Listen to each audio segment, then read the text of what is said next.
எடுத்த மூன்றாவது படத்திலேயே சூப்பர் ஸ்டாரை வைத்து படம் இயக்கியவர் ப. ரஞ்சித்.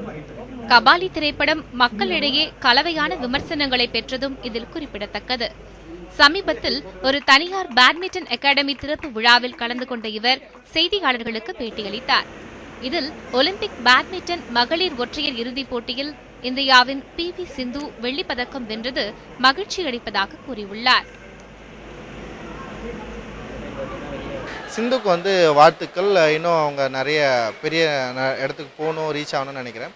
ஏன்னா நேற்று ஒரு நாள் இந்த இந்தியாவே ஃபுல்லாகவே பேட்மிண்டன் மட்டும்தான் பார்த்துருந்தாங்க. ஏன்னா வேறு ஸ்போர்ட்ஸ் பார்க்குறவங்க பேட்மிண்டன் இது ஃபுல்லாக எல்லார் வீட்லேயும் அதுதான் போயிட்டு இருந்தது, ஓடிட்டு இருந்தது. அப்படின்றப்போ அதோட பவரை நம்ம தெரிஞ்சுக்கலாம். எல்லா ஸ்போர்ட்ஸுக்கும் நம்ம முக்கியத்துவம் கொடுக்கணும் அப்படின்றது இதுலேருந்து நம்ம புரிஞ்சுக்கலாம். திறப்பு விழாவில் கலந்து கொண்ட நடிகர் கலையரசன் தான் அடுத்து நடிக்க இருக்கும் படங்களில் தடகள வீரராக நடிக்க ஆசைப்படுவதாக கூறியுள்ளார்.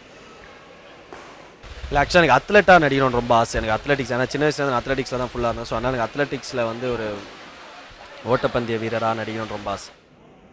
மேலும் திறப்பு விழாவில் கலந்து கொண்ட இயக்குனர் ரஞ்சித் கபாலி திரைப்படத்தை அடுத்து தற்போது ஒரு கதை எழுதியிருப்பதாகவும் விரைவில் அதற்கான படப்பிடிப்பு தொடங்கப்படும் எனவும் கூறியுள்ளார். சினிமா செய்திகள் பிரிவு நியூஸ் 7 தமிழ்.